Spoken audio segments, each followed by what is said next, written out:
Le temps, c'est la ressource la plus rare en montage vidéo. Il faut absolument que tu essaies de travailler cela pour avoir des clients. Dans cette vidéo, je te donne mes 5 meilleures astuces pour être un réel ninja sur Premiere Pro qui fait des montages de fou en quelques minutes. On va y aller crescendo, c'est parti.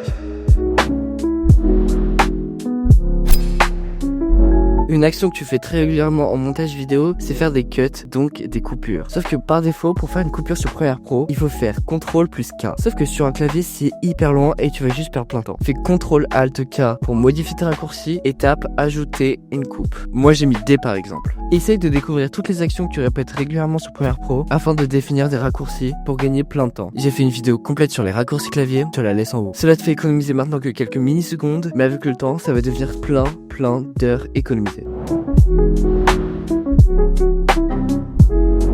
La majorité de la latence sur Premiere Pro provient de l'aperçu juste ici, et ça te fait perdre beaucoup de temps. Il faut donc réduire la qualité. Pour ce faire, fais clic droit sur le rush à réduire la qualité, et clique sur doublure, créer des doublures. Assure-toi d'avoir l'application Adobe Media Encoder installée. Par exemple là, de base on a du 1920 par 1080, et j'ai enlevé les zéros pour donc diviser la qualité par 10. Et j'appuie sur OK. Maintenant tu laisses le temps à Adobe Media Encoder de faire le travail à ta place. Une fois que c'est terminé, tu peux revenir sur Premiere Pro, et des doublures ont été créées. Pour les désactiver et repasser au rush de la bonne qualité, tu peux cliquer sur ce bouton. Je vais faire un tutoriel complet sur comment optimiser les performances de Premiere Pro, je te laisse la vidéo en haut. Je te conseille de faire ça pour les gros rushs de youtubeurs assez lourds. En parlant de gros rushs, tu dois sûrement en avoir besoin sans montage pour t'entraîner. Et je t'en offre plus de 13 heures dans tous les styles, divertissement, gaming, dev perso et même gros concept. Si t'es hésitant, je te donne 1 heure de rush gratuitement. Je te donne ici la possibilité de créer un bon portfolio avec des vidéos d'entraînement professionnel, parfait pour rentabiliser ton temps libre pendant les vacances. Le lien est en description.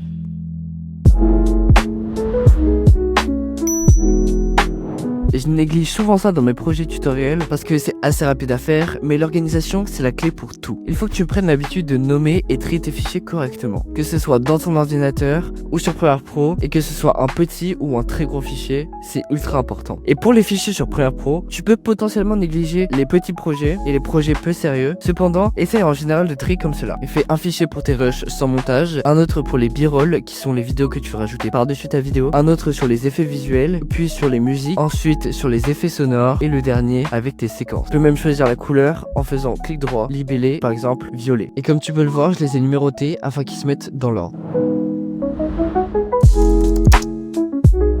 Faire des sous-titres, c'est méga important pour tes montages. Beaucoup de gens regardent des vidéos dans les transports sans avoir le son, et peut-être que c'est ton cas actuellement. En plus, ça crée beaucoup de dynamisme dans tes vidéos. Pour les ajouter sur Premiere Pro, plutôt que les ajouter manuellement, tu peux faire en sorte que Premiere Pro les ajoute automatiquement. On va commencer en ouvrant le panneau texte juste ici. Si tu ne l'as pas, va dans Fenêtre, puis tout en bas, Texte. Et tu vas voir la transcription ici. Moi, je la fais automatiquement, mais normalement, il y a un bouton transcrire et tu peux choisir la langue auparavant. Là, tu peux corriger et regarder tout, ainsi que faire des corrections. Maintenant, on va appuyer sur sous-titres, puis créer des sous-titres à partir de la transcription. Ensuite, ici, tu vas pouvoir choisir en déroulant plein de paramètres pour tes sous-titres. Comme la longueur maximale en caractères, je te conseille de mettre ça entre 12 et 20. Moi, je mets ça à 17. Durée minimale en secondes, je te conseille de mettre le minimum, mais ça bougera pas mal. Écart entre les sous-titres, image 0. Et ligne simple ou double, plutôt simple dans 99% des cas. Et maintenant, tu cliques sur création de légende. Les sous-titres sont en train de se créer. Et là, tu peux voir qu'il y a une piste en haut qui n'est ni une piste de vidéo, ni une piste audio, c'est une piste de sous-titres. Et maintenant, quand tu fais plein écran, tu peux voir qu'il y a des sous-titres qui sont apparus sur notre vidéo. Que juste ici, voilà. Qu'est-ce que je pourrais vous dire d'autre? Voilà, ça s'adapte automatiquement avec tes coupures. Tu peux tout sélectionner et changer la police d'écriture. Moi, je mets intégral CF. La police, si tu veux la télécharger, est disponible sur mon serveur Discord dans la partie ressources. Tu peux également choisir la taille, les écarts, etc.